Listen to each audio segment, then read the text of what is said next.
Hello, hello, hello. Good morning. How are we doing?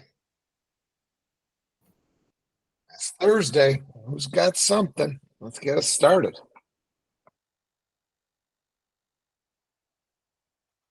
Got some positivity going on, something that's really working in their lives.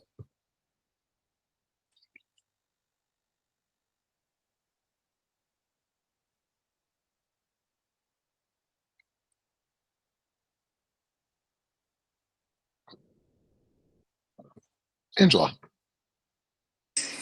Well, I will share definitely something positive on my end.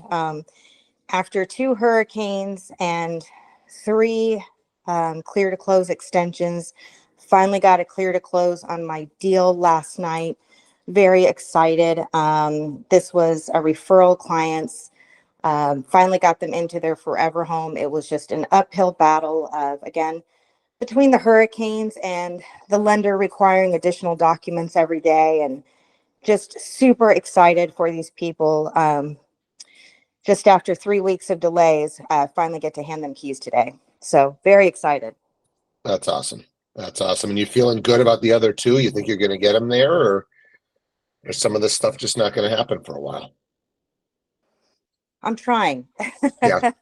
Yeah, we're trying. It's a little challenging right now in Florida, but we're just keeping our head down and talking to as many people as possible. What are some of the specific things, Angela? Are banks looking to send appraisers back out, or you know, just sellers not around, or like what are some of the things that you're running into?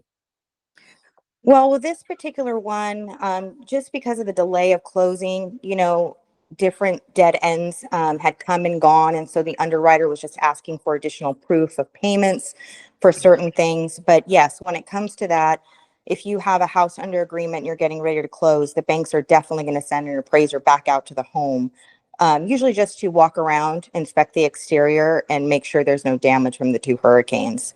Um, this one particular one I'm closing on today was just, again, a little bit challenging. They had some different payments they owed to the IRS, and just a little more challenging as far as proof they had to show to get this thing closed.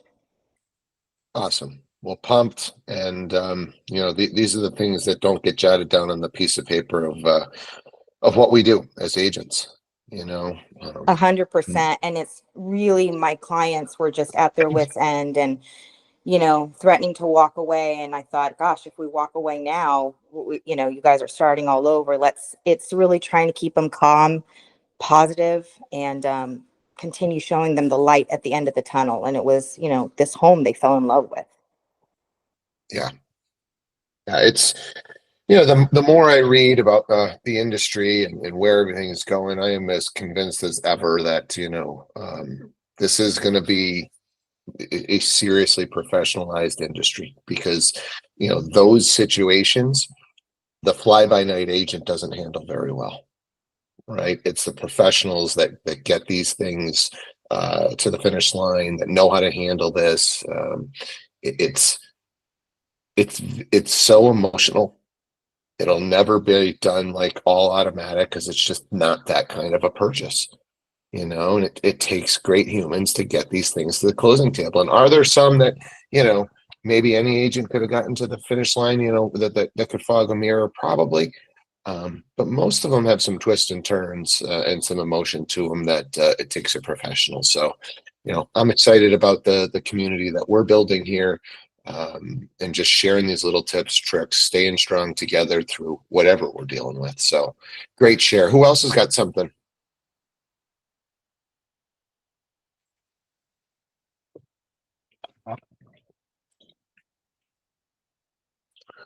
I had something come across my desk with regards to a hold harmless for moving into a property before closing. Um, So these can get tricky, and I don't know, maybe some of the people on the call can share some of their thoughts on. Sometimes the attorneys just won't let it happen, right? So for those of you guys who don't even know what I'm talking about, we've got a closing on I don't know, it's on Friday, and something goes wrong. and we're not able to close on Friday, and we got to extend it till Monday. Well, the buyers have their, moving truck packed up, and they were ready to get in there on Friday. They don't have a place to stay. Their lease is up, whatever the case might be. And so we want to try and see if we can get these buyers into the home prior to them actually owning it, right? Sellers weren't living there. It was a vacant property, whatever the case might be. So sometimes the listing side will just absolutely refuse to allow this to happen. And sometimes it's the sellers themselves. Sometimes it's the seller's attorney that just says, absolutely not. You guys can move in when you own the property.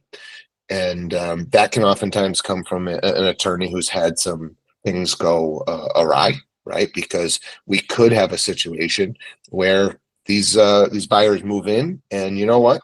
It never closes. Monday comes, we got another issue, and they don't end up buying it. Now they're in there. They don't have anywhere to go. You can't get them out, right? And so you've got an issue now that the seller's going to have to deal with. And so some attorneys just take an absolute hard stance on this and just say, no, we're not going to let it happen. Sometimes there could be an opportunity to just move stuff, right? Hey, look, we don't even want to live there. Can we just put the stuff in the house? Nope, not in the house. Hey, I saw that there's a garage. Can we just put the stuff in the garage? Right. So there's different kind of levels to moving in. It's stuff in the garage, it's stuff in the house, it's stuff in the house plus people in the house, it's stuff in the garage, but people in the house. It can be a combination of these different things that you guys can kind of throw out there and agree to. So just want to throw this one out there, kind of talk through it, see if anybody's had any other unique scenarios that might be a good share for the group this morning.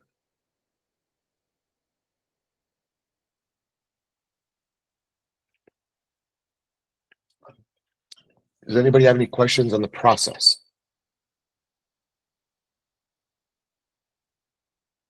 Lauren? I think I've had just about every variation of this in a transaction. So from just storing items in a garage to actually all their property going into the house because the movers were putting it back in their room that, the boxes were labeled where they were going. To people allowing them moving in, the weekend before and kind of paying like a rent for the weekend. And luckily, it's all been good experiences. I do always like to make sure that the attorney is part of drafting that hold harmless. Try not to do it very last minute, right? If you know a couple days ahead that something's going to be extended or likely be extended, to have it ready, to have that conversation. A lot less stressful, again, setting expectations before they happen. Everybody's a little bit less stressed when they do. Yeah, and so Lauren threw something out there. Go ahead, Lauren. I was gonna say, and I've been on both sides. I've been on the listing side and we've allowed people to move in, and I've been on the buyer side where my buyers are the ones moving stuff in. And Lauren threw something else out there that I didn't mention on my kind of initial intro to these scenarios, which is you can charge rent if you're on the listing side. Yep, you can move in, no problem. But here's what we think the monthly rent on the property will be. You're asking to come in 4 days earlier, so we're going to prorate it by those 4 days, and here's the agreement. Right? We can do the reverse of this, which is the sellers need to stay in the property for an extra week, right? They were supposed to move into another property, and you know what? That one didn't close, so they're backed up. Your buyer still wants to buy, so your buyer buys but doesn't move in right away. They lease it back to the current sellers. Right? Hey, here's what the monthly lease payment should be. You're staying for a week, so we're going to take 25% of that, and we can lease it back. When you are on the buy side and you're going to do one of these leasebacks, you do want to check with the lender. Some of the lending expectations could be that you are living in the property by a certain date and time. If you're claiming this as your primary residence, so definitely check with your lender on that. Margaretta. Good morning, all. Actually, this came up on the bank home kind of a call yesterday for me. Just want to share that. Sometimes, you have a transaction that is really dragging and it's on the seller side for some reason. So with the bank world, they try to put something in the contract that if there's any delays, that will charge them per diem, is it called? So like if there's any delays on their side, they will be charged so much per day for any delay. So that's something to kind of keep in mind on the same lines. Yeah, great point. Who else has something to add to this? What haven't we talked about? Who's been through an experience, buy side, list side? Hey, don't forget about this, or Hopefully I don't lose service here. Um, if you are on the buy side and these extensions are going long, pay attention to rate locks. so that's just in general, right? When we have a commitment date that we are going to buy this by, and the lender has given you, hey, this is your rate as long as you close by end of October. There's usually some wiggle room, 30, 60, sometimes even 90 days that rate is going to be good for without having to pay for anything. But sometimes not. Sometimes it might have been good through maybe an extra 30 days. So, if it goes past 30 days in an extension and rates have gone in the suboptimal direction for your client, you're going to have to make a payment to keep that rate. So I don't know. It's a great point. Does anybody want to just comment on that of a scenario that they've come across with a rate lock issue?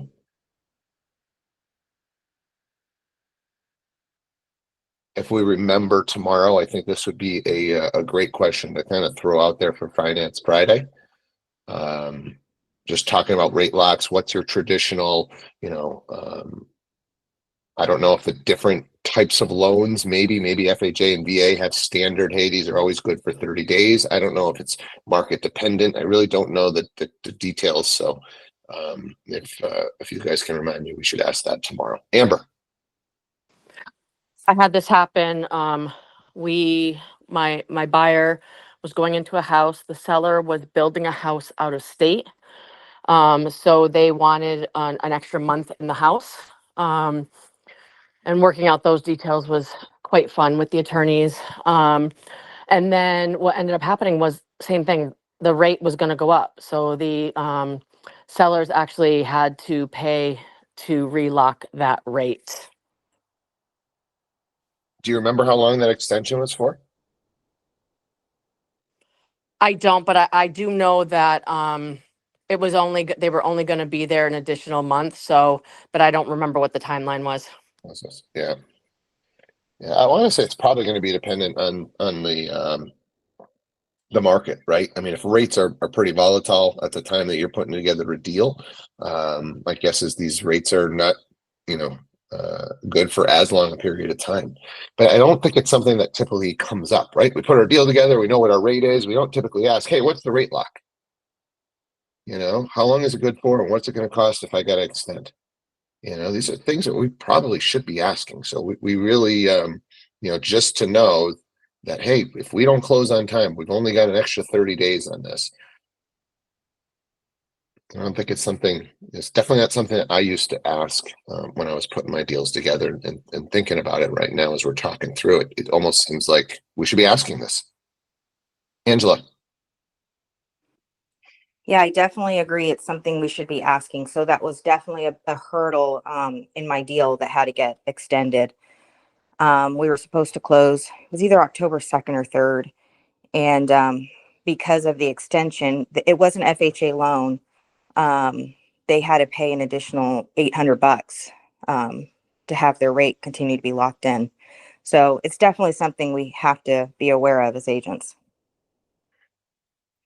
Yeah, because I think the issue is when we don't talk about it and then it comes up, and then they're like, oh, nobody told me. Right. And so now we look like the bad guys. Right. Whereas if we tell them ahead of time, hey, here's our date. We're good through this with that interest rate. Let's stay on top of our docs. Let's get everything in, it just makes it a little bit easier if it does come up, especially if it was on our buyers on why the delay happened. The frustrating part can be when it's on the sellers. The seller delays something, it's going to cause a financial burden to your buyer. And typically going to that seller and saying, hey, it's going to cost my buyer $800 because of they're going to be like, sorry, cost of doing business. Right? Unless you had structured something into the contract that says, hey, here's the deal.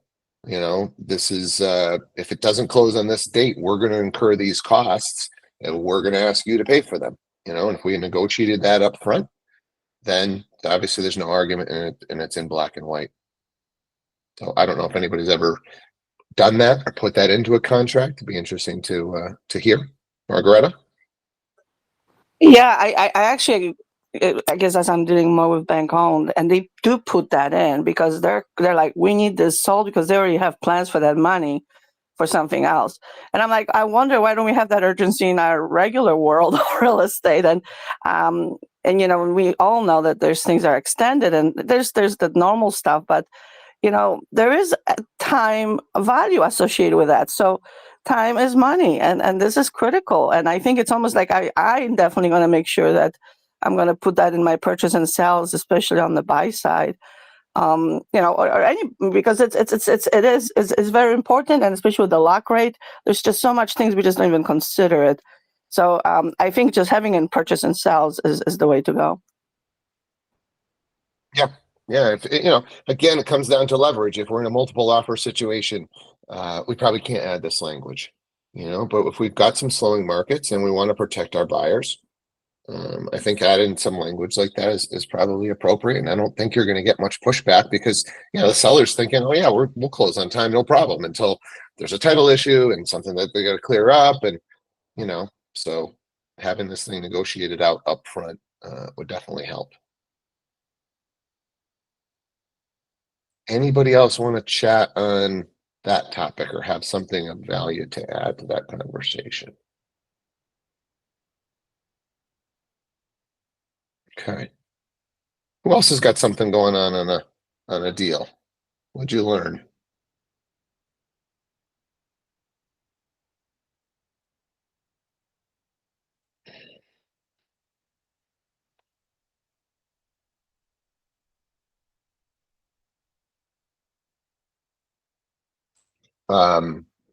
Margareta.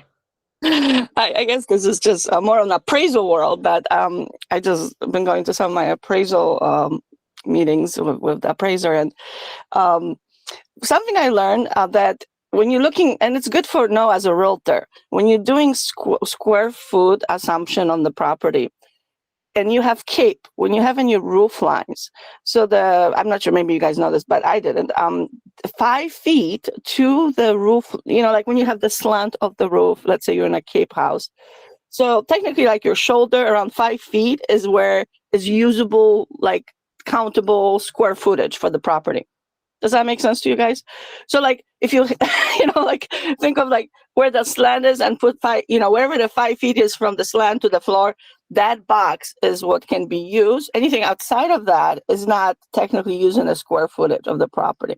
So I thought that was a cool little fact to know because, there's all sorts of capes out there and we're like, well, what's the square footage? And the field cards are very wrong a lot of times. So sometimes, when you have a small properties, especially capes, that might make a big difference for you to really know what that number is. Yeah, that's a great point. And I think, right. So I think what Margaret is saying is when the roof goes like this, so that's your roof line, right? And so if you guys can see my video and the wall is here, the 5 foot line might be in here. So the square footage only counts inside of that room. From here out to there, up to that, where it's 5 feet here, doesn't count in your square footage. So when you add a dormer off of one of these capes, all of a sudden now that 5 foot line can get extended, and now you've actually added additional square feet. So sometimes that stuff can be why it's off, is if they've added a dormer of some sort on these capes. So that's a great little insight there. Thanks, Margareta, for that share. Any other stuff on square footage, appraisal? Somebody wants to chime in on?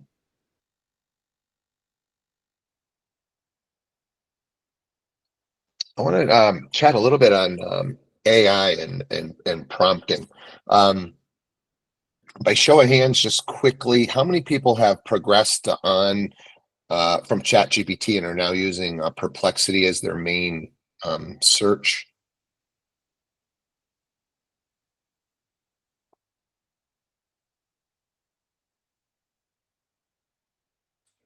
All right, so this we've got to fix. How about just ChatGPT is now your main search? Are we still Googlers on this call? All right, so we've got a couple ChatGPT. All right, so ChatGPT is where people are going. Okay, I would definitely encourage you to swap out ChatGPT for Perplexity, or at least give it a couple of tries and see kind of what comes back. I have moved on from ChatGPT. I think there are times where I think it gives you some better answers. If you're trying to craft a message, I think a lot of times it can be better, but for just straight research, I think Perplexity is it's faster, and I think you just get a lot better answers.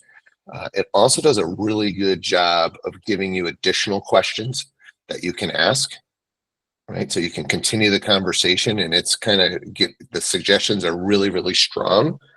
And I learned about a technique yesterday that I think, just in general, this is going to be an AI world moving forward here.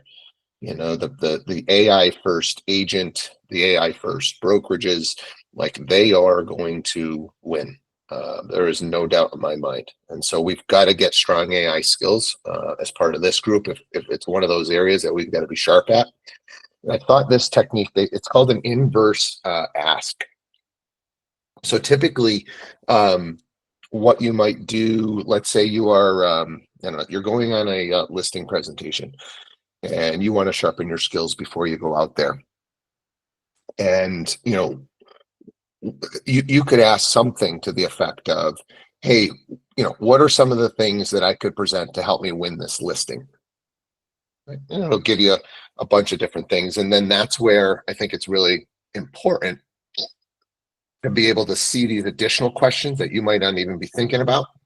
And that's where I think Perplexity is really strong. So that's kind of your standard prompt question. But this inverse would be the question that you would ask Perplexity or ChatGPT or whatever you're using would be the reverse of this. Hey, what are the top 7 reasons why a seller doesn't pick the agent that they interviewed? What are the top 7 reasons, 10 reasons, whatever that you want, why a seller doesn't end up picking the real estate agent that they interviewed? And then go further than that and say, and help me to disarm those objections, the reasons why, right? So really make it think and really give you guys some ideas on what you might be up against, right? Would it be helpful to know, hey, here's the 7 reasons that a seller typically doesn't pick the agent that they interviewed. And here's the 10 steps for each one of those, right? So ask it to disarm each one of those scenarios for you. Right? So give me the counter argument to make sure that that doesn't happen to me. Right. So I'm just giving you one example of how to use inverse, but think through these things when you are using these GPTs to make sure that you're getting the best possible answers, because the prompting does matter, and playing with it and trying to understand how these things all work is going to be really, really important moving forward. Jonathan, I don't know if your hand was lingering or you had a question. Sorry, Steve, just lingering. Okay, no worries. Margareta.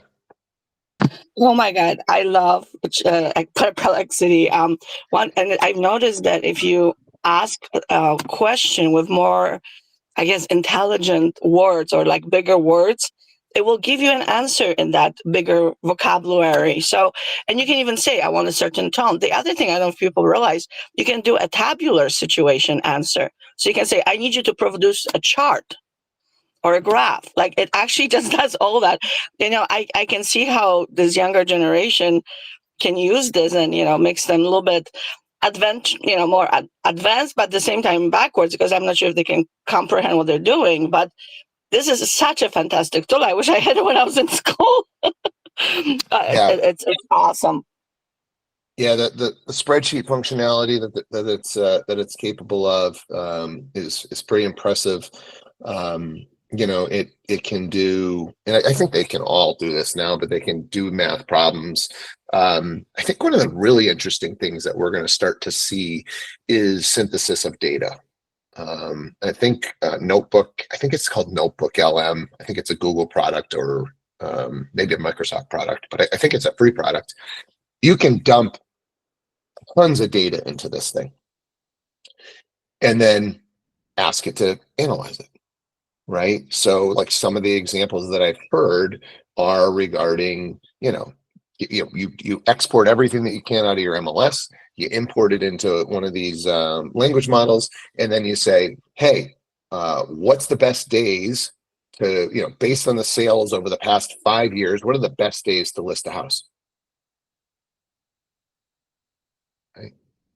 You say, you take migration data and you dump it in there and you say, hey, based on the current patterns, what are some cities that I should be getting referral partners with, right? I'm in this market.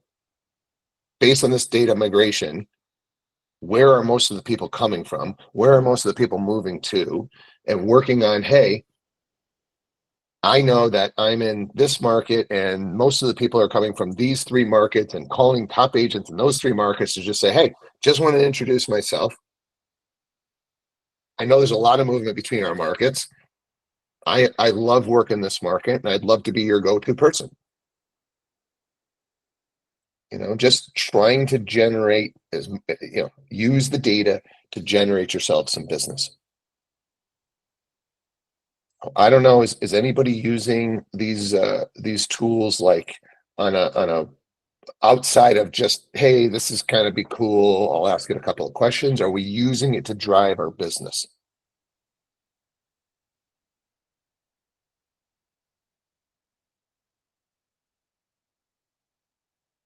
Is this like, show of hands, like, should we be diving into this stuff more? Because I use this stuff all the time and I'm happy to spend some more time on ways to take advantage of AI. Okay. All right. Let me think about, some different stuff, and I'll because sometimes like I geek out on this stuff. I absolutely think that this is the future. And I'm not sure, how comfortable everybody is with it and whether you want to talk about stuff like that. I can't imagine being a successful agent in 2025 and beyond if you're not AI first on everything that you do. I think you got to be AI first, right? You're looking to put together a new presentation, AI first. I'm not saying AI is going to create the entire presentation and then you're going to deliver it, but let it do most of the work and then make it yours, right? You're looking for some hooks for some text messages to send out, AI first. Ask it a couple of questions, have it generate something, tweak it to what you like. So Amber, you had your hand still up. Is it just lingering or did you have a question?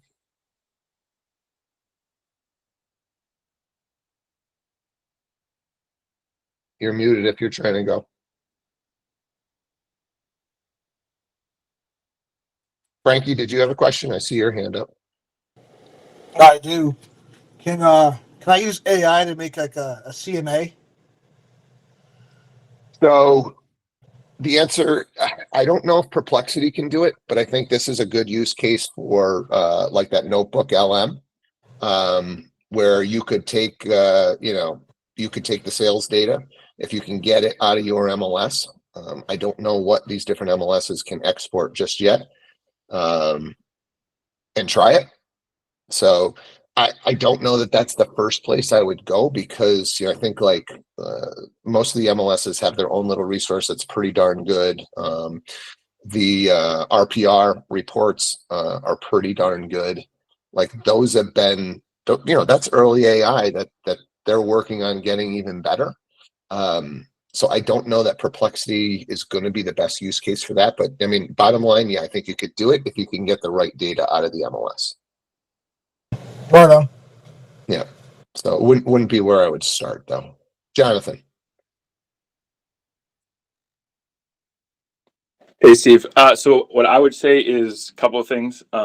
Using AI as a teacher, prompting it, you can ask it like questions, like Frankie. How would I create a CMA? And it would spit out some information.